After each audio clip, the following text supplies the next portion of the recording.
Do you want to know the best ways to level up every company in Sea of Thieves? This video will be your ultimate guide to trading companies, covering everything you'll ever need to know about them. And if you're a newer player, don't worry, all of these methods can be done solo easily as they don't require any PvP. There are currently 5 main trading companies within Sea of Thieves: Gold Hoarders, Order of Souls, Merchants, Reapers, and Athena. Every company requires a certain loot type to level up, and they all have their own quests which will have you go out and look for their set loot type. Every company also has an emissary flag, will grant you a multiplier on loot you sell to that company. The more you level up that flag by finding loot for that set company, the larger bonus you'll receive when you go to sell. Let's start with Sea of Thieves' main company, the Gold Hoarder. The first step of the Gold Hoarders method is to make sure you have the emissary flag unlocked. If you don't have this unlocked already, just do the basic quests on the table until you reach level 25, allowing you to purchase the emissary flag. For most of these methods, our goal is to first reach grade 5 on the company's emissary flag to get the max amount of reps so we don't waste any time. For the Gold Hoarders, the best way to get a level 5 flag is to do a raid event, which will place you straight into a world event that gives you only one type of loot. The best one is the Ghost Fleet. However, this voyage can be challenging if you're less experienced, so maybe if you're new, just do multiple skeleton forts instead, which will take a bit more time, but it's far safer. However, if you decide to do the Ghost Fleet, which I recommend, make sure you take out all the mini bosses before then taking out the final boss, as when you take out the final boss, the world event will be over and you're going to miss out on getting the loot from those mini bosses. The main boss is the one with like 5 ships around him. It's pretty obvious, so just leave him for last so you can get the most amount of rewards. After doing this should get you around grade 4.5, but we can't sell until we're level 5 because that would just be a waste. So we're going to go hit the nearest C4, which you can just find on your map. Doing these, it'll definitely get you level 5. Now that you're level 5, turn in that loot from the C4 and the Ghost Fleet so we can start the best part of this method. After all the loot has been sold, make sure you don't lower your emissary flag, as we need that for the next part, which is going to take us to Morrow's Peak Outpost and the Devil's Roar. To get here fast, just dive to the Heart of Fire tool table on the quest table, as shown here, which is going to take you directly to the outpost with no sailing. Find the Gold Hoarder on this island, and if you're still level 5, it'll give you an emissary quest, which will have you dig up Kingsley chests, which is the best loot type in Sea of Thieves. While you can claim this voyage at any outpost, doing it in the Devil's Roar will give you the Ashen version, meaning the chests are going to be worth more, and not to mention that in the Devil's Roar, all the islands are located closer, meaning there'll be less sailing. Dig up all of these high tier chests, turn them back in, you can then lower the flag, raise it back up, and just repeat this method over. Next up is Order of Souls. This is going to be a similar but different method. Again, make sure you've raised up the correct Order of Souls flag found in the tent here, and you can either do the same raid quest or mix it up, and for example try the Skeleton Fleet, which also gives solid loot, but I found can be less consistent when compared to the Ghost Fleet. If you decide to do the Skeleton Fleet, make sure you pick up all loot after sinking every ship, because if you take too long, it'll sink and the loot's just going to be lost. After completing this raid, it gave me level 4 emissary, so in order to reach level 5, go to the quest table and vote on this quest, making sure you don't dive because then you're going to lose all your loot. If you use throwing knives, this voyage isn't going to take very long at all and should definitely grant you level 5, as it gives you about 4 pretty high tier Order of Souls items. However, the Order of Souls emissary quest is pretty stinky, so we are going to mix up the final step of this method. So instead, we're just going to grind out raid Ashen Lord events, which I'm not even exaggerating, you can do in 5 minutes if you use the throwing knives. Keep defeating this boss, selling your loot, diving, feeding the boss, selling your loot. If you just keep doing that over and over, this is going to be the fastest way you can farm up these levels. As while doing the Ashen Lord isn't going to give you as much loot as the other ones, it is by far the fastest and simplest. For Merchant, same thing, raise up the flag, but this time you're going to make sure you buy the storage crates from the Merchant, as whenever you buy these supply crates, it is going to boost your flag level, which is important if we want to hit level 5. To get the level 5 flag, this time, instead of doing a raid voyage, we're going to dive to an Ashen Lost Shipment quest, which is going to have us track down a ship that went missing while doing a delivery. Follow the clues, which can be found by birds in the sky, and while following the clues, make sure you keep an eye out for a captain's key, which is going to be crucial, as it's going to unlock a special room in the shipwreck, which is going to pretty much give us level 5 straight away. Make sure you don't miss this, and it's very easy to miss in the water. After you find the key at one of the clue sites, you can either keep following the clues or just head directly to the shipwreck. However, it's better to just keep following the clues, as it's going to give you more crates anyway, which is just going to help us hit level 5 faster. Reach this shipwreck, grab the special item, which I don't even know if I did. Pretty sure I forgot to do it in the background footage.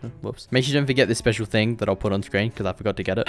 After this, you can now sell all the crates you got from that voyage, and after doing this, we'll just keep our level 5 flag, and you guessed it, we're going to dive to a raid. For this, I just do the Skeleton Fort just to mix it up, and you know, it also gives high tier crates inside the vault, along with obviously the special item, so it's just overall a good quest to do for the Merchant. And after you finish the fort, go back to an outpost, sell your loot, lower the flag, put it back up, and just repeat. Now, while all these methods are similar, this is the order I do it in, so you can either mix it up yourself, find what works best for you, but this is what I've found to be the most solid for leveling up. Now, moving on to Reapers, it is going to mix it up a bit. And just so you know, from my experience, Reapers is by far the easiest company level up. So if you want to get Pirate Legend, this should definitely be in one of your 3 that you grind. There's going to be 3 methods for leveling up Reapers, depending on your skill level and experience. First, starting with the players that are newer and aren't as confident fighting other crews, you're going to want to level up by completing these 2 sea forts at the south of the map, and just keep bouncing between them, as if you complete one, go to the next one and come back. By the time you come back to that first one, the loot's going to be fully restocked and you can complete it again. Just keep bouncing between these as many times as you want. It's far out the way, it's going to give you lots of high tier loot, they're faster complete. Honestly, I've done so many of these and I've probably had like 1 person ever ever try and fight me. And I've done like hundreds of them, so you'll be fine. Next, if you don't mind a bit of PvP and you're happy to like fight off some crews, possibly, you know, Sea of Thieves, so the servers are pretty dead these days, you should try completing world events in the sky, especially the Fort of Fortune, which is going to give you plenty of loot. However, this is like the best fort in the game, so there are going to be pro players, but you know. So if you ever see one of these red skulls appear in the sky and you hear it burn, head over with the Reaper flag and complete this fort. Now, for you more experienced players, and if you enjoy PvP, I recommend 100% level up by doing hourglass dives, as these are by far the fastest method for leveling up, and it's not really even close. Like, you're not going to win every fight, but it can still be fun, and you just be rewarded with high reps, so it's just always going to be worth it. And you improve at the game, but there can be cheaters, so it's up to you. From my experience, I'm like distinction 4 in Reapers, so that's how I got it. And finally, we have Athena. After grinding up these methods for a while, you're eventually going to hit Pirate Legend by reaching level 50 in 3 of them, which is going to grant you access to an exclusive trading company called Athena's Fortune. Athena has plenty of rare rewards which require levels to be able to buy. So here's how you can grind out some easy Athena levels. Now for Athena, I've got 2 methods. For the first one, you want to start by going to the quest table and finding Legend of the Veil. This quest is just overpowered. It's very well made, and honestly, it's very enjoyable for your first few times. So here's a short overview for how to complete it fast. You basically want to vote up the quest and make sure you don't get suds to start off with, because basically for this quest, you've either got suds, which is going to have you look at a confusing puzzle map thing, and it's just really hard. Then there's the shipwreck. There's like 4 ships that went missing, and all of them have a high tier Athena loot on them. And then for the third, you have Bell, which is just you go to an island, you light up all these braziers. There's like a boss fight at the end. Once you collect 2 stones, a giant tornado is going to appear, and you head over there, you take down the mini forts, and take out the final fort. And as you can see, it gives a lot of good loot. And from my experience, if you're not into PvP, this is the best way for leveling up Athena. Now secondly, again, we have doing hourglass dives, but I understand that this one isn't going to be for everyone. But if you like the look of some of these cosmetics and you want to level up fast, find a teammate and just grind some hourglass. The levels are going to be crazy. And the final company is Hunters Call, which is just fishing. I'll be real, there's not much here right now.